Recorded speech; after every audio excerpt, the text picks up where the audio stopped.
Humingi kayo sa Diyos at bibigyan kayo.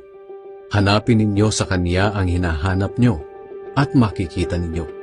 Kumatok kayo sa Kanya at pagbubuksan kayo. Sapagkat ang lahat ng humihingi ay nakakatanggap. Ang naghahanap ay nakakakita. At ang kumakatok ay pinagbubuksan. Kayong mga magulang, kung ang anak ninyo ay humihingi ng tinapay, bibigyan ba ninyo ng bato?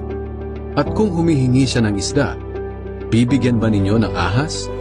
Kung kayong masasama ay marunong magbigay ng mabubuting bagay sa inyong mga anak, gaano pa kaya ang inyong amang nasa langit? Ibibigay niya ang mabubuting bagay sa mga humihingi sa Kanya.